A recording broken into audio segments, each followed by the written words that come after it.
반갑습니다. 자, 입문서 펴봐요. 페이지는 10페이지입니다.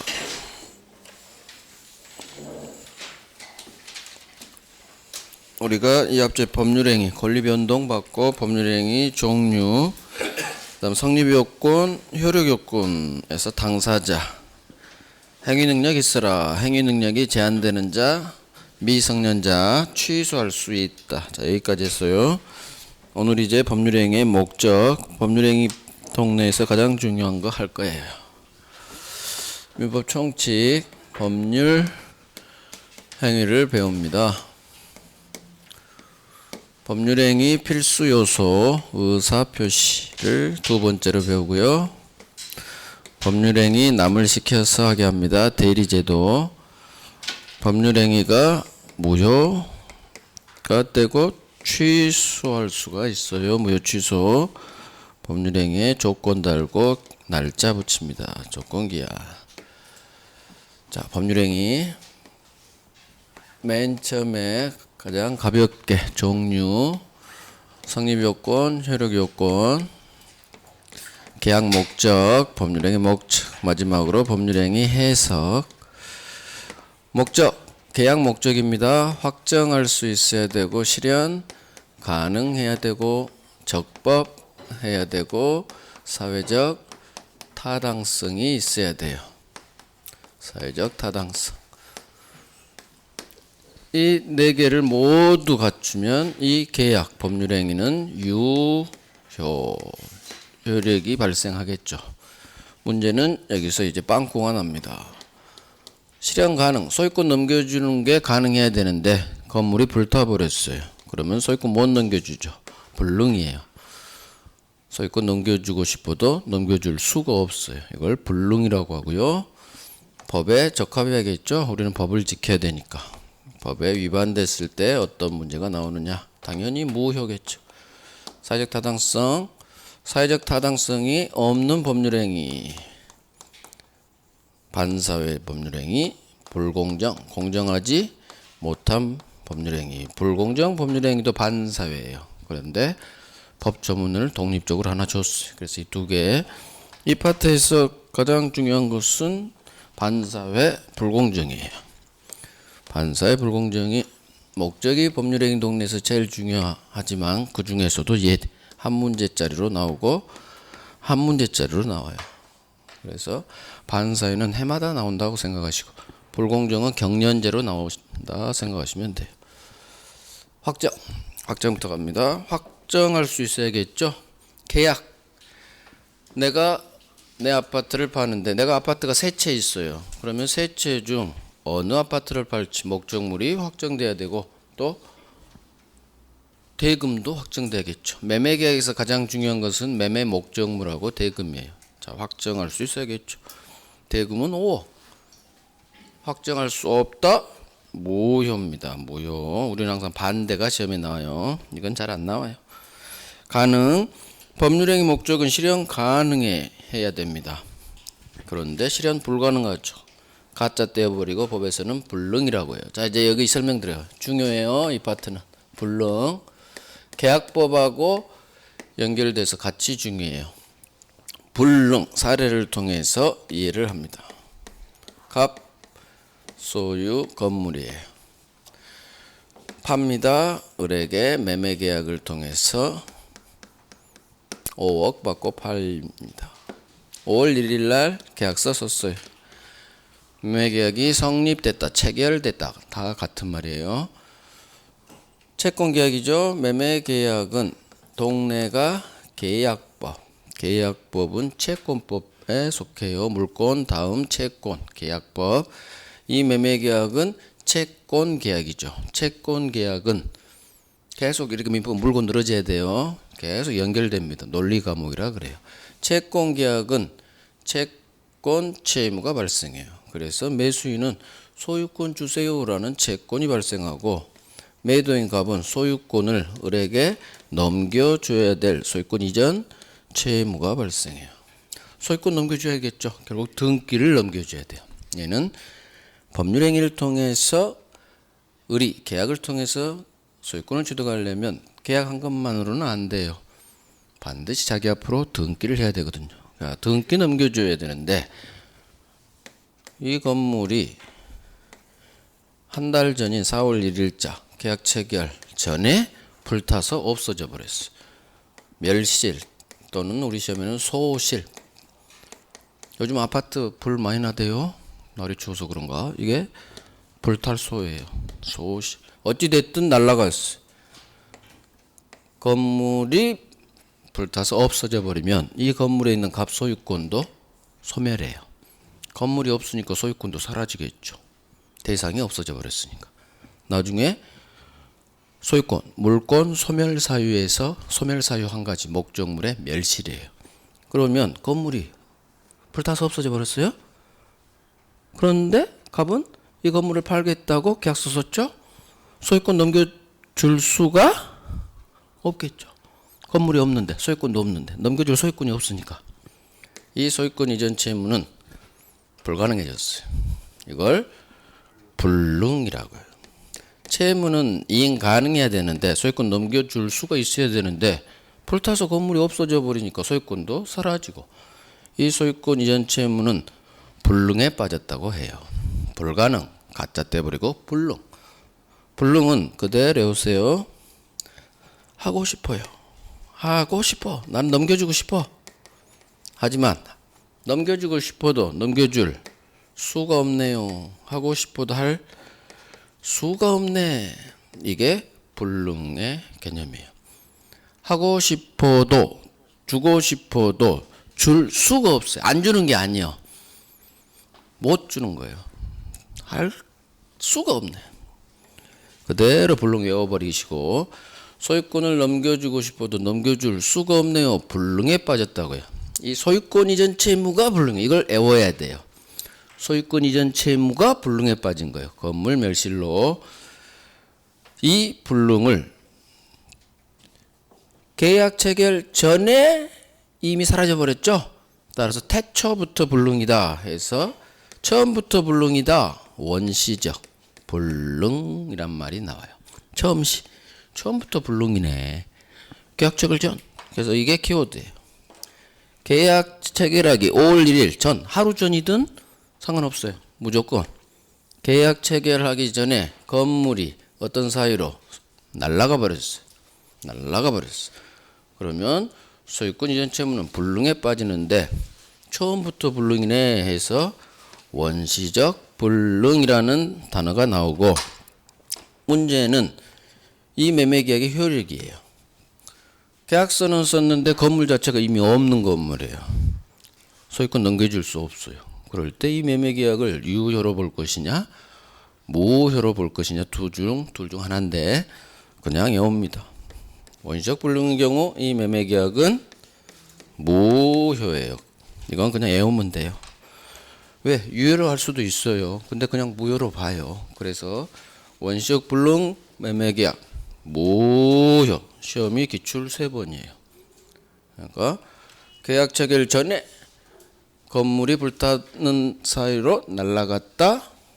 소유권 넘겨주는 게 불능에 빠지는데 이걸 원시적 처음부터 이걸 째려지게 봐야 돼. 째려봐야 돼. 처음부터 불능, 원시적 불능. 무효.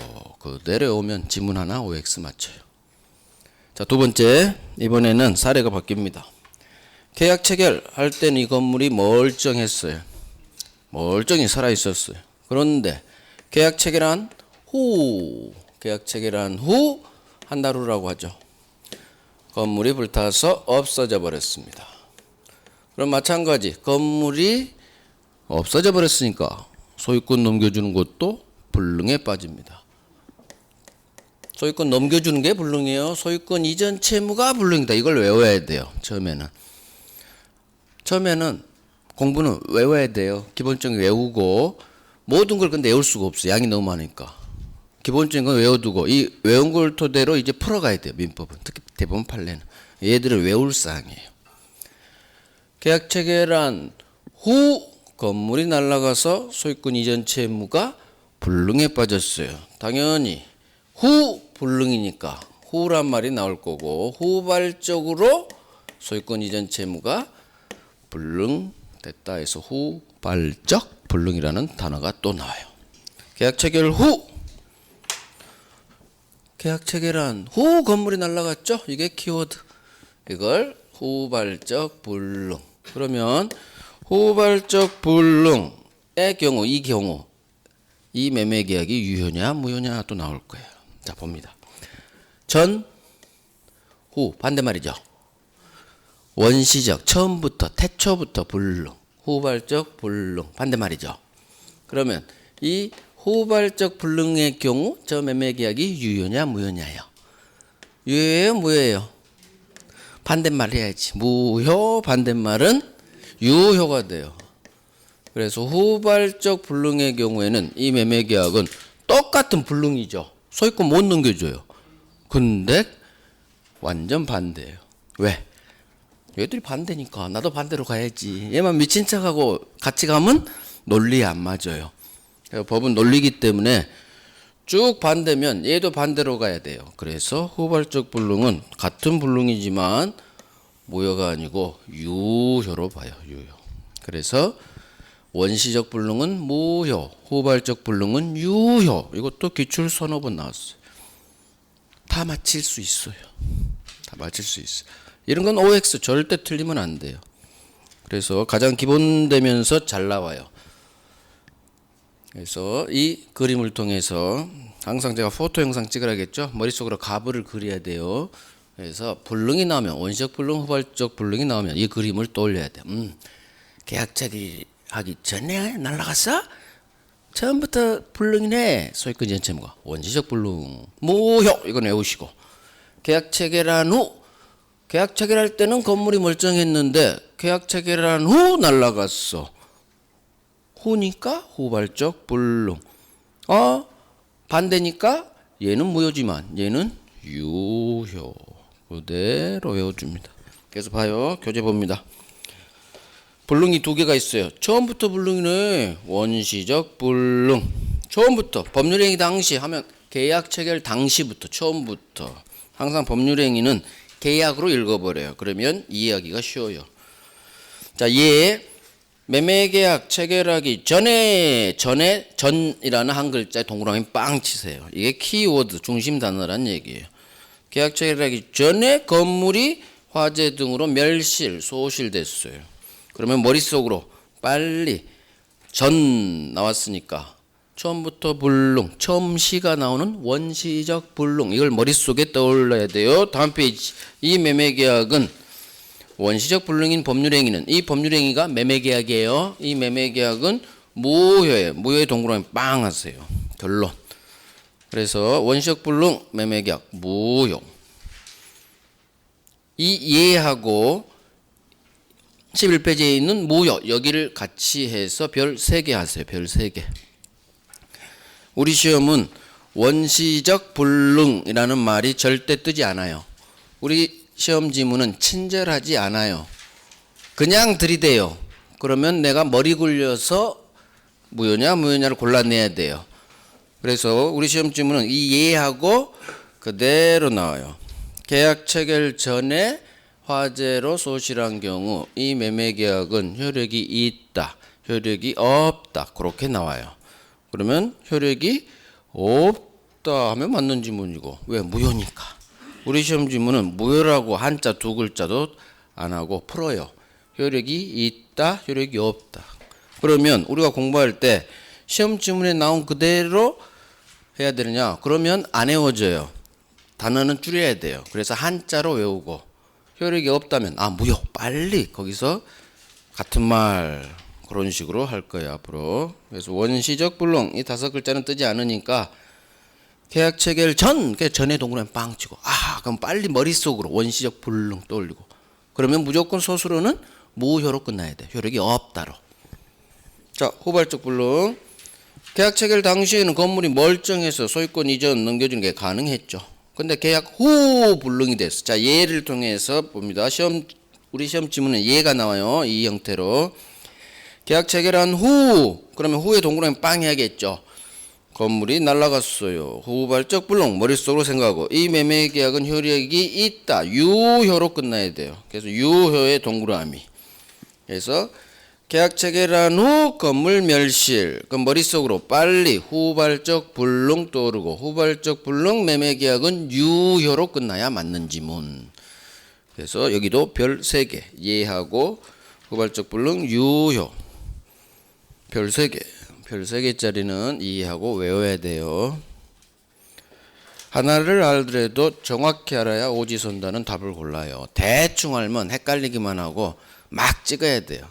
찍는 상황은 최대한 줄여야 돼요. 내가 확실히 답을 채버릴 게 최소 20문제는 돼야 돼요. 20문제. 20문제는 확실히 채고 난이도 하니까 그 다음 나머지는 찍어서 쫙 맞히는 거예요. 공부 잘하는 사람은 내 실력으로 뽑아내는 게 한 60점 돼요.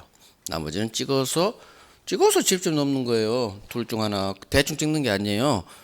감이 생겨요, 감이. 그 감을 제가 요령을 이제 갈수록 알려드릴 거예요. 그러면 되는 거예요.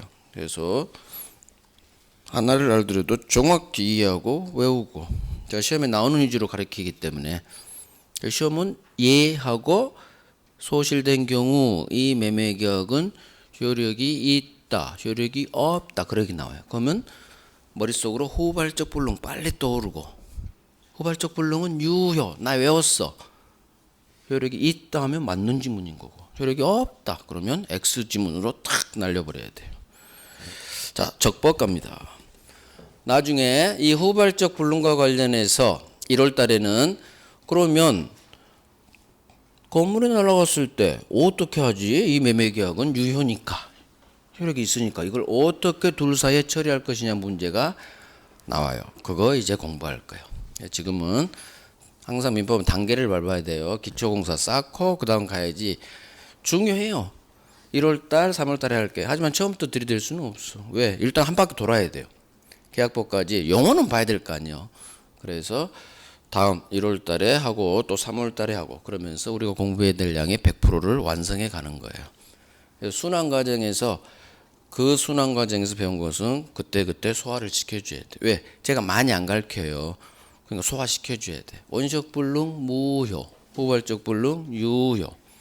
하지만 우리 시험 지문은 이 5글자는 절대 뜨지 않는다. 계약 체결 전에 날라갔다 무효. 계약 체결 후 날라갔다 머릿속으로 후발적 불능. 생각해서 후발적 불능은 유효. 이런 거 이제 또 나중에 문제 풀면 또 훈련하면 돼요. 자, 이제 적법 파트 봅니다. 확정 가능 적법 사회적 타당성이 있어라 적법 법이죠. 법에 적합해라 계약은. 자, 우리 법 규정은 2개가 있어요. 우리나라에 수많은 법이 있습니다. 어마어마한 법의 홍수 속에 살아요 우리는. 왜? 법치주의 세상이니까 그래요. 요즘 법치주의 말 많이 나오대요. 법치주의? 법치주의. 법에 따라 다스릴지. 법에 근거해서 다스려라 그래요. 그러면 수많은 법 규정들이 있는데 법은 지켜야 됩니다. 국민들 보고 지키라고 만든 게 법이에요. 국민도 지키고 공직자도 지키고 대통령도 지키고 모든 국민 반드시 지키세요. 이게 강행 규정이에요. 강행 규정은 반드시 국민들 반드시 지키세요. 지키세요. 법은 지키라고 만든 거죠. 강행 규정이라고요. 그런데 법 규정인데 국민들이 꼭 안 지켜도 돼요. 그런 법 규정이 있어요. 강행 규정 반대말 임의 규정이라는 단어가 나와요. 임의 규정 법이에요. 법 규정. 근데 안 지켜도 돼요. 안 지켜도 돼요. 안 지켜도 돼요. 당사자 국민들이 마음대로 임의로 자의로 마음대로 배제해버릴 수 있는 법은 A라고 됐는데 야 우리 A로 안 할 거야. B로 할 거야. 자의로 임의로 마음대로 배제할 수 있는 법 규정. 그래서 용어가 임의 규정 그래요. 그러면 반드시 지키세요. 강행 규정. 안 지켜도 돼요. 임의 규정. 이 2개로 법 규정이 분류가 되는데 아니 법은 나는 어렸을 때부터 준법 정신, 법은 지키세요 라고 배우고 이제까지 한평생 살았는데 안 지켜도 되는 규정이 있다고? 있어요. 어디에 있느냐? 민법에만 있어요. 계약법. 민법 중 우리 채권법 파트 중 계약법은 대부분이 임의 규정에 속해요. 계약법은 어떤 원리가 지배하냐면 계약 자유의 원칙이란 게 있어요. 계약 자유의 원칙. 계약은 국민들 자유스럽게 하세요. 이게 계약 자유 원칙이. 계약 법률행위죠. 법률행위 계약 자유롭게 하세요. 법은 A라고 돼 있지만 계약법 어느 파트 규정이 A라고 규정돼 있지만 갑과 을이 계약하면서 야 을 법은 계약법 파트 어느 규정은 A라고 돼 있는데 우리 B로 해 B로.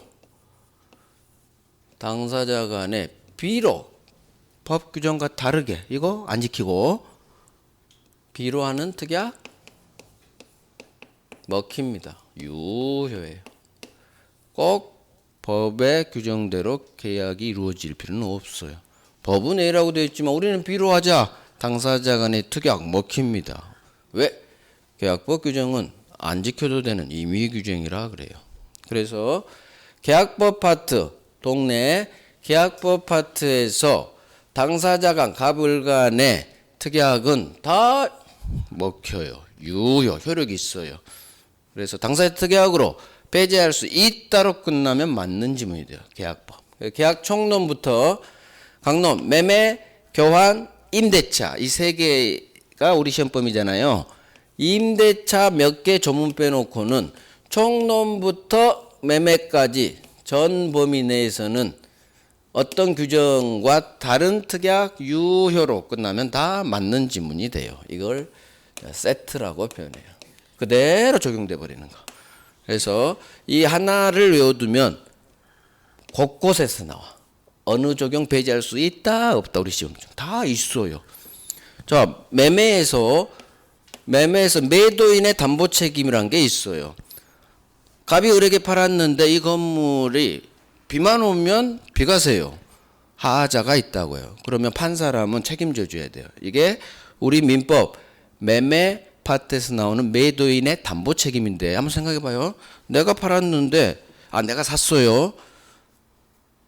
5억 주고 샀는데 비만 오면 물이 줄줄줄 새요. 물건에 하자가 있는 거죠. 그럼 매도인한테 야, 너 왜 이런 썩어 빠진 건물을 나에게 말도 없이 팔았니? 책임져. 책임져야 돼요.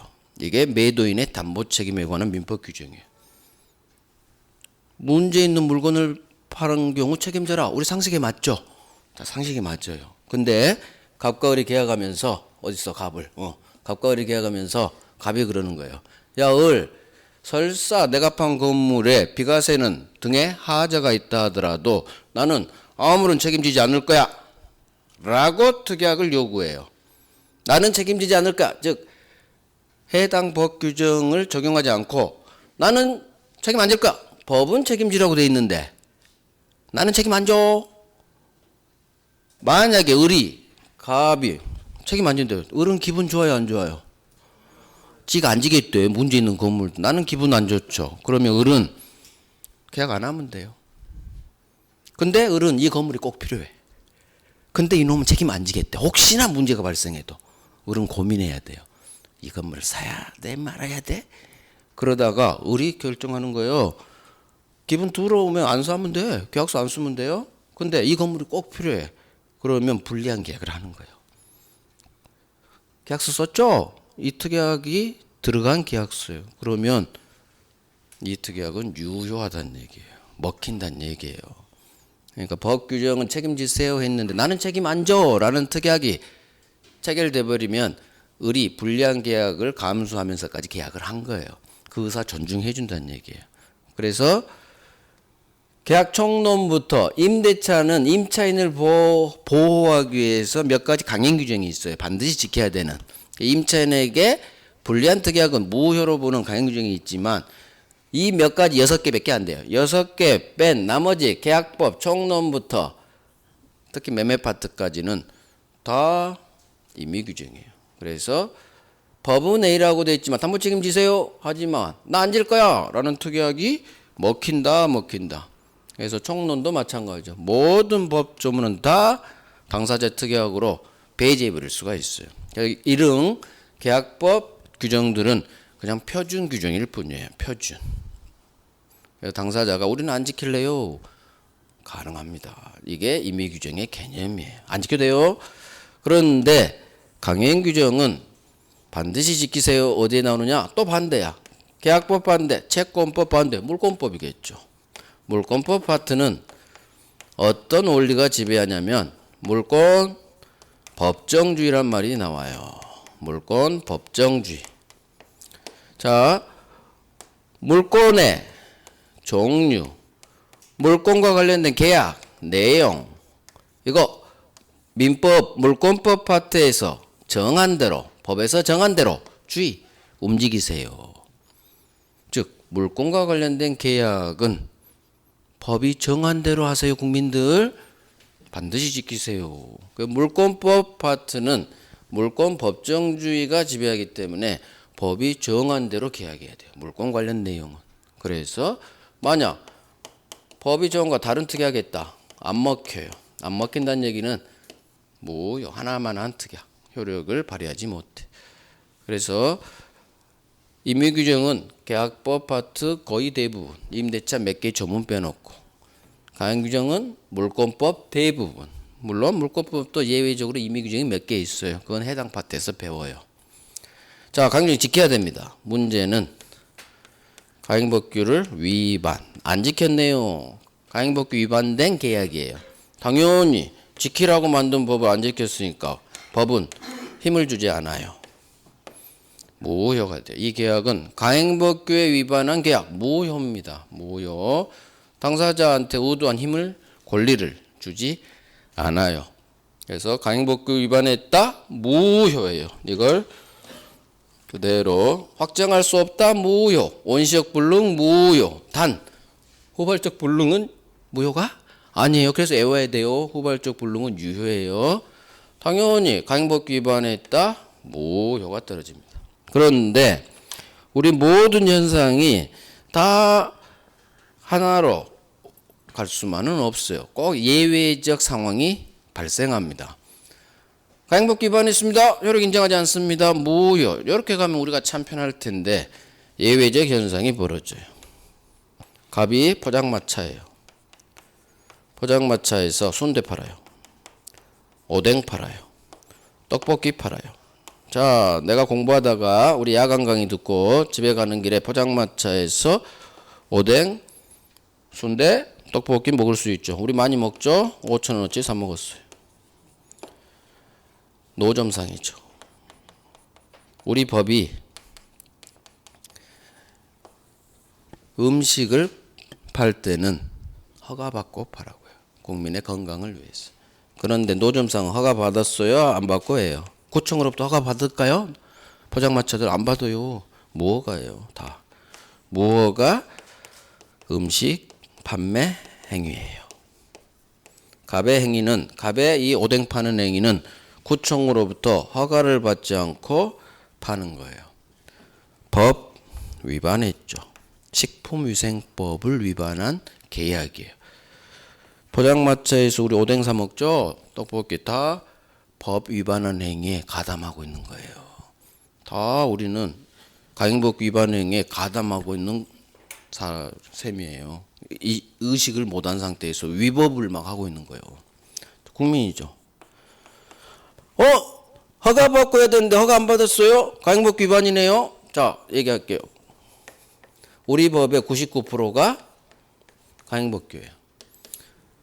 임의규정은 민법밖에 없어요. 민법. 그러니까 우리가 알고 있는 모든 법은 지켜야 된다. 그 마인드가 맞는 거예요. 지켜야 돼요. 모든 법 다 지켜야 됩니다. 가행법규가 99%니까. 당연히 얘도 법이니까 민법 아니죠? 다른 법이니까 당연히 가행법 지켜야 돼요. 위반했어?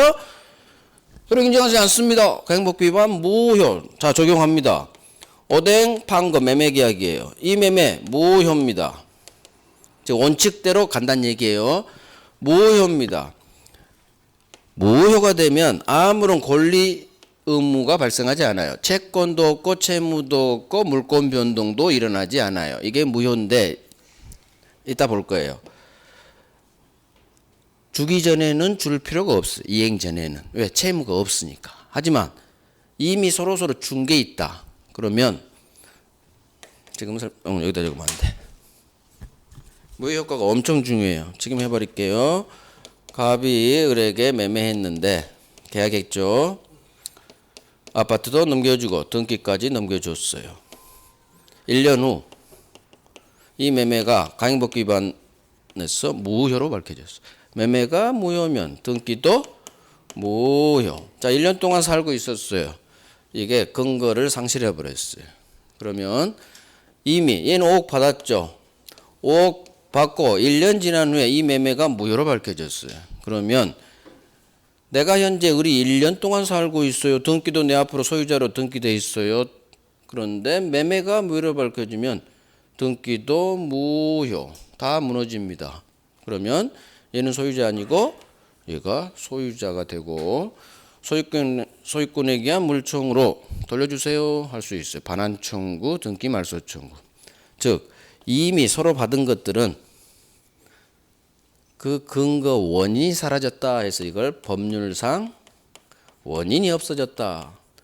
내가 소유자라는 것, 등기, 법률상 원인이 무효가 돼서 사라져 버렸어요.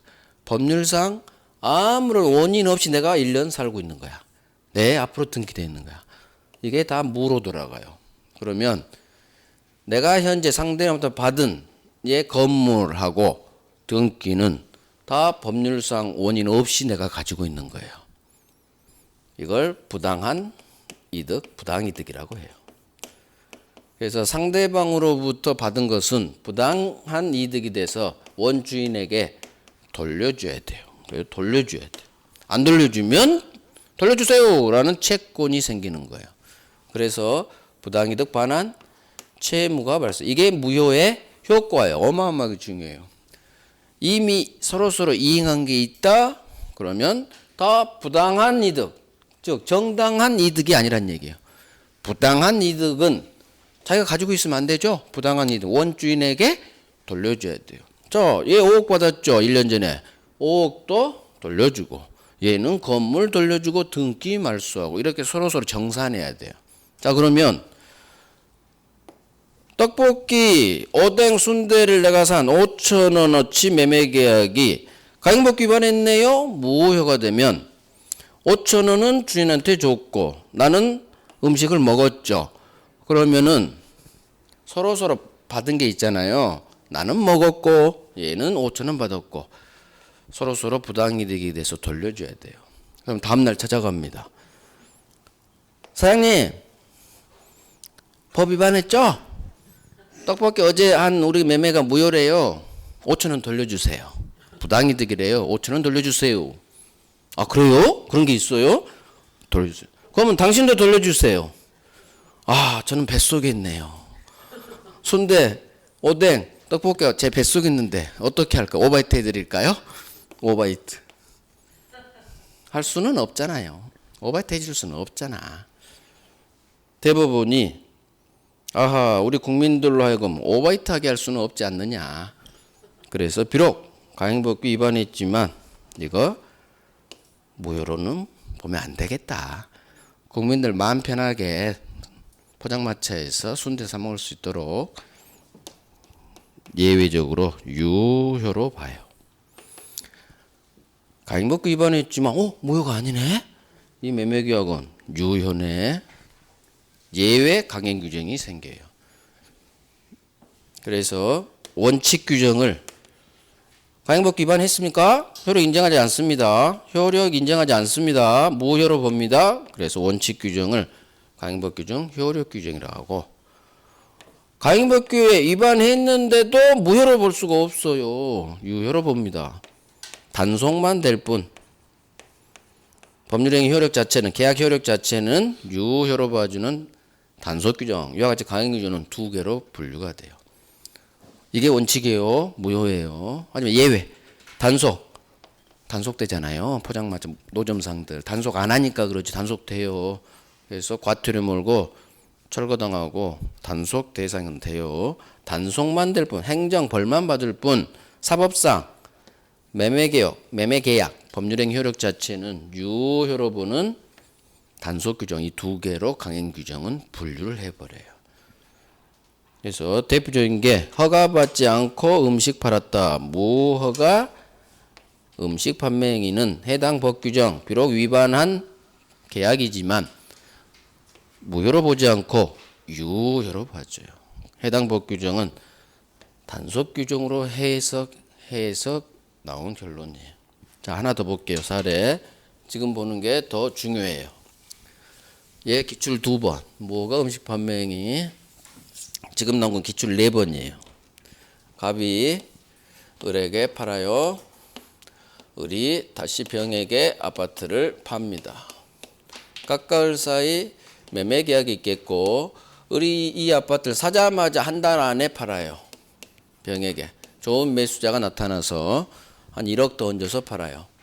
자, 그러면 우리 법은 이와 같이 아파트를 산 사람이 다른 사람한테 다시 팔 때는 아무리 그 다음날 판다 하더라도 그날 또 판다 하더라도 무조건 당신 앞으로 등기 치세요. 이 사람한테 등기가 돼 있었겠죠? 소유권 등기. 자기 앞으로 등기한 후 병에게 등기 넘겨주세요. 이게 법 규정이에요. 부동산 등기 특별조치법. 아우, 법 조문도 길어. 이런 법 조문은 몰라야 돼요. 아니, 법 조문이래. 법 제목은 몰라야 돼요. 그냥 법이 그래요. 등기 관련법에서 다른 사람에게 되팔 때는 당신 앞으로 일단 등기하시고 그 다음에 또 등기 넘겨주세요. 이게 법 규정이에요. 문제는 을이 법대로 하려면 자기 앞으로 등기 치고 만약 하루 뒤에 판다고 해봐요. 등기 치고 넘겨줘야 돼. 그러면 등기할 때 돈 들고 양도 차익이 있다면 5억에 사서 10억에 판다면 5억에 대한 양도소득세를 내야 돼요. 자, 우리 국민 세금 내기 싫어하잖아요. 가급적 세금 안 내야지. 따라서 을은 자기 앞으로 등기를 치지 않아요. 등기 비용이 얼마 안 나와요. 세금 때문에 그렇지. 양도세 되게 세잖아요. 세법에서 배우시겠지만. 그래서 자기 앞으로 등기를 하지 않고 미등기 한 상태에서 다이렉트로 병에게 등기 넘겨버려요. 자기는 숨어버려요.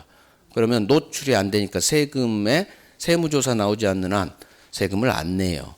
이게 미등기 전매 행위란 말이 나와요. 을 기준이에요.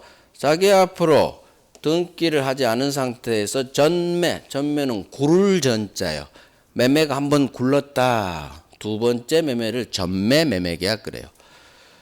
등기하지 않은 상태에서 병에게 되판 매매계약 전매예요.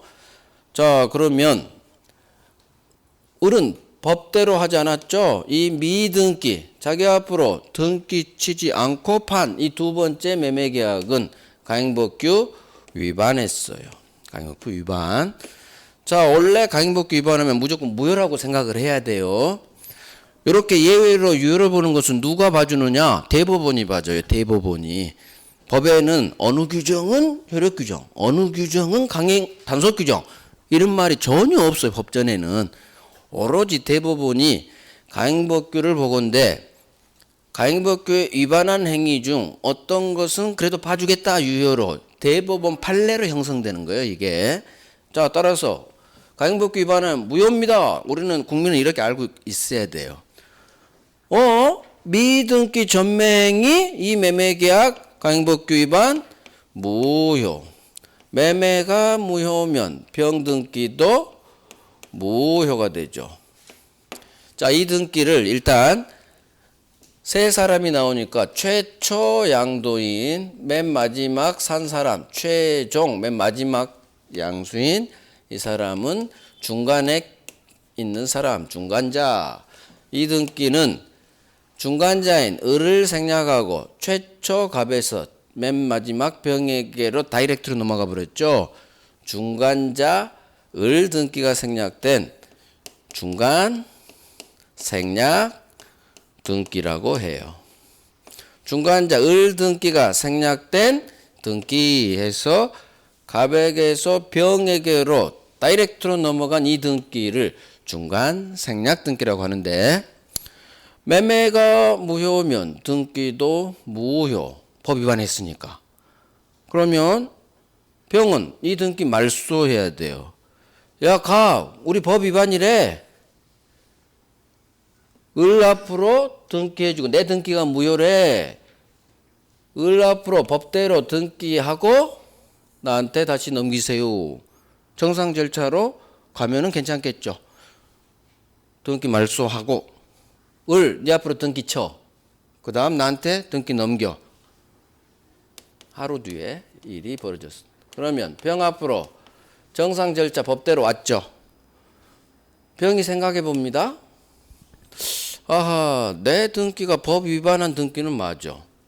근데 결국 을 앞으로 등기 치고 내 앞으로 등기 결국 왔네? 하루 뒤에? 뭐야? 왜 나를 고생시키지? 아무리 법 위반했다고 해도. 판사님, 저 앞으로 등기 왔는데요. 굳이 꼭 말소시켜야겠어요? 무효 처리해가지고. 그러니까 판사가 대법관이 그러네요. 고생하셨네요. 판사님, 저 좀 국민들 고생 안 시켜주면 어떻게 좀 해줄 수 없나요? 그렇네요. 이게 비록 문제 있는 등기라도 얘는 5억 주고 샀죠? 매매계약이라는 실체가 있죠? 결국 문제 있는 법 위반한 등기라도 여러분들 어차피 오게 돼 있어요. 등기. 얘는 돈 주고 샀기 때문에 법대로 앞에 놈 등기 치고 이전 등기 받는 시 어차피 등기 꽂아줘요. 매매와 같은 실체가 있다면 실체 관계에 부합한다면 비록 법 위반으로 문제 있는 등기라도 실체 관계에 부합하는 매매 사실이 있다면 법 위반한 등기라도 유효로 봐주겠습니다. 이게 대법원 판례예요. 나중에 우리 물권법 총론 등기 두 문제 나오는데 거기에서 어마어마하게 중요한 법리예요. 비록 법 위반한 중간생략 등기잖아요.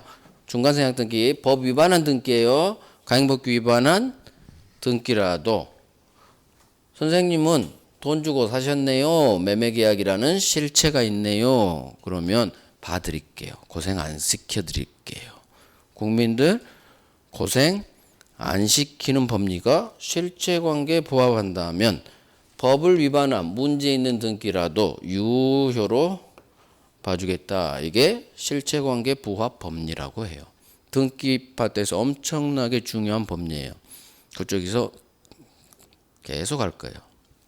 결국 갑에게서 병에게로 넘어간 다이렉트 등기, 이걸 중간 생략 등기라고 하는데 이 중간 생략 등기는 법 위반했죠? 법 위반했지만 실체라는 매매계약이라는 병이 을로부터 돈 주고 매매계약을 통한 실체 관계가 있기 때문에 문제 있어도 유효로 본다. 우리 시험은 중간 생략 등기는 유효다. 이게 시험에 주거라고 나와요. 중간 생략 등기 유효. 장황하게 했지만. 자, 그러면 이제 여기서 하나 더 가요. 이 등기가 무효가 아니라 유효로 봤죠? 이 등기가 결국 유효잖아요. 그러면 이 매매계약이 가행법 위반으로 무효가 되면 돼요, 안 돼요? 매매는 무효인데 등기가 유효야? 이런 거 없어요. 우리 법은 논리라겠죠. 매매를 무효로 보면 안 돼. 왜? 매매가 무효면 무조건 등기 무효로 가야 돼요. 이건 변할 수 없는 진리예요. 이 깎으로는 성립하잖아요. 그건 몰라도 되고. 매매가 무효인데 등기는 유효라고 볼 수 없어. 결국 맞춰줘야 돼. 이 매매도 유효로 맞춰줘야 돼요. 그래야 유효 이게 연결이 돼야 되거든요. 결국 이 미등기 전매행위라는 이 매매계약 유효로 볼 수밖에 없어요. 그러면 해당 법을 효력 규정으로 봐야 돼요? 단속 규정으로 봐야 돼요? 단속 규정으로 봐야지. 비록 법은 위반했지만 이 매매계약 자체는 유효. 이 매매가 뭐예요? 미등기 전매행위지. 그래서 미등기 전매행위는 비록 가행법규 위반했지만 무효가 아닌 유효로 본다는 얘기는 해당 법 규정을 단속 규정으로 본다는 얘기예요. 그래서 결론이 유효로 끝났으면 이건 해당 법 규정은 단속 규정이라는 얘기예요. 그래서 나중에 당신들 세금 추징당합니다. 중간에 들키면 세금 내세요. 양도세, 세무서한테 곧 고지서 올 거예요. 세금 내고 그런 것은 그쪽에서 해결하시고, 그래도 당신은 돈 주고 샀으니까 이 등기는 유효로 봐주겠습니다. 별개로 놀아요. 사법하고 공법은 별개로 놀아요. 그래서 이게 실체관계라는 매매가 있기 때문에 이 중간선약등기는 유효, 등기가 유효니까 매매도 같이 유효로 봐줘야 돼요. 그러려면 이 매매는 법을 위반한 미등기 전매 매매잖아요. 법은 위반했지만 유효로 보려면 해당 법 규정도 단속 규정으로 봐줘야 돼요. 그래서 이렇게 서로 연결이 돼요. 우리 시험은 단속 규정이란 말 절대 뜨지 않아요. 단속 규정 말 안 떠요. 뭐가 뜨느냐? 다음 법률 행위 중 유효인 것은 무효인 것은 그중 얘들이 지문에 나와요. 그러면 무허가 음식 판매 행위 그러면 이거 유효다. 이유로 생각했지. 법은 위반했지만 효력 규정이 아닌 단속 규정을 봐서. 그다음 중간 생략 등기 유효다 무효다 이렇게 떠요. 그러면 이건 실체가 있기 때문에 유효. 그다음 미등기 전매 행위가 유효냐 무효냐 떠. 그러면 법은 위반했지만 단속 규정이라서 결국 그냥 외워버려도 돼요. 뭐가 음식 판매 유효. 중간 생략 등기 유효. 미등기 전매 유효. 그냥 외워도 돼요. 이건 헷갈리지 않는 거기 때문에 굳이 이유를 통할 필요까지도 없어. 이유를 통해서 결론 풀어가는 것은 이게 좀 나중에 헷갈릴 염려가 있을 때, 그럴 때 반드시 이유 통해서 풀어가야 되는데 이건 단순 암기해도 절대 헷갈리잖아요. 중간 생략 등기는 그래도 이 논리는 가지고 가세요. 나중에 어차피 이거 해야 돼. 실체관계 뭐 돈 주고 사셨네요. 비록 법 위반했지만 돈 주고 사셨네요. 유효. 이게 유효. 실체관계. 이렇게 유효로 중간생 유효라는 걸 이게 이유로 하는 게 훨씬 안 헷갈려요. 실체. 돈 주고 사셨네요. 돈 주고 사셨네요. 오케이. 정리합니다. 적법. 법 규정은 두 개가 있어요. 반드시 지키세요. 강행 규정. 안 지켜도 됩니다. 임의 규정. 자, 법 조문 하나 볼게요. 임의 규정. 이 조문은 그렇게까지 잘 안 나와요. 법률행위 당사자가 계약 당사자가 가불이 그렇게 이해하시고, 법 규정 중 선량한 풍속 기타 사회 질서에 관계 없는 규정이래요. 사회 질서에 관계 없는 규정, 이게 바로 임의 규정을 말해요. 사회 질서와는 관계 없으니까 그렇게 중요한 규정은 아니란 얘기예요. 반드시 지킬 규정은 아니란 얘기야. 사회 질서에 관계 없는 규정. 자, 임의 규정이 있어요. 계약법 파트입니다. 계약법 파트에 어느 매도인 담보책임 규정 그게 있다고 해봐요. 이 규정 매도인 문제 있으면 책임지세요 라는 그 규정과 다른 의사를 가불이 표시했대요.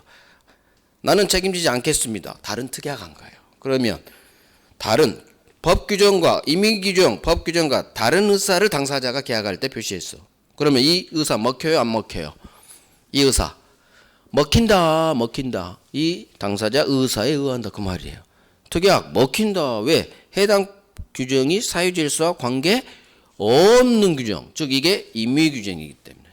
그래서 계약법 파트를 생각하시고 사유질서 관계 없어? 임의 규정과 다른 특약, 이 특약 유효하다 그 말하고 똑같아요.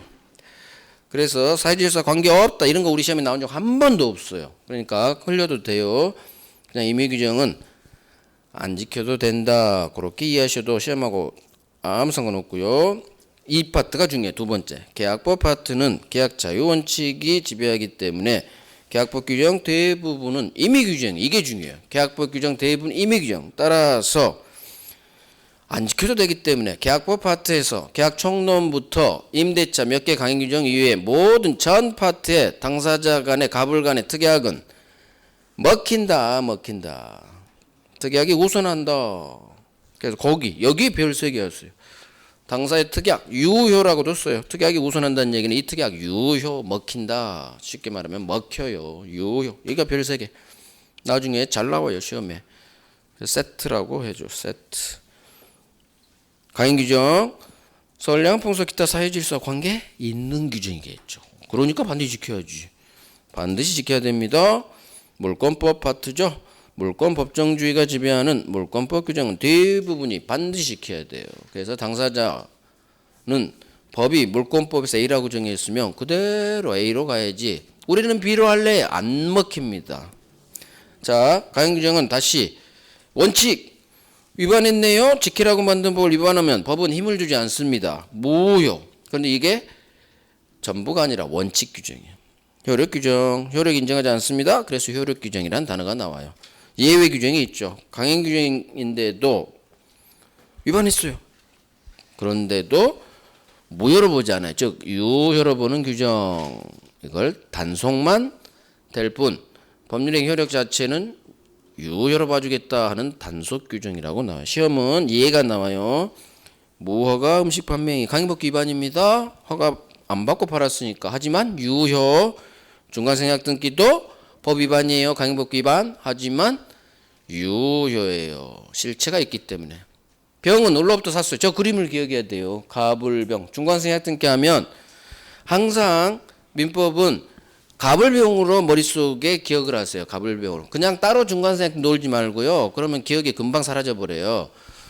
갑이 을에게 팔고 을이 병에 팔았는데 이 그림을 기억하려면 가불병 머릿속에 그리시고 갑에게서 중간자 이놈 등기 생략하고 다이렉트로 등기가 이렇게 넘어갔다. 중간놈이 생략된 등기에서 이 등기, 병 등기를 중간 생략 등기라고 하고 이 중간 생략 등기는 왜 유효냐? 이유, 이게 유효예요. 돈 주고 샀으니까. 실체가 있기 때문에. 이게 대부분 판례예요. 중간 생략 등기.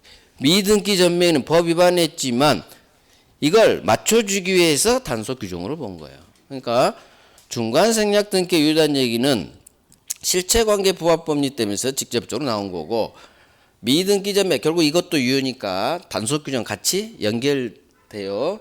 하지만 이걸 통해서 유효한 게 훨씬 쉬워요. 돈 주고 사셨네요. 그래야 나중에 등기법 파트랑 같이 연결이 돼요. 그래서 중간 생략 등기 하면 머릿속으로 중간놈 을 등기 생략 갑에게서 병으로 다이렉트 이렇게 빵 가는 거. 이게 연상이 돼야 돼요. 아, 그렇군. 중간 생략 등기. 왜 이게 유효냐? 강행법규 위반했는데도. 아, 돈 주고 샀어. 병은 돈 주고 샀어.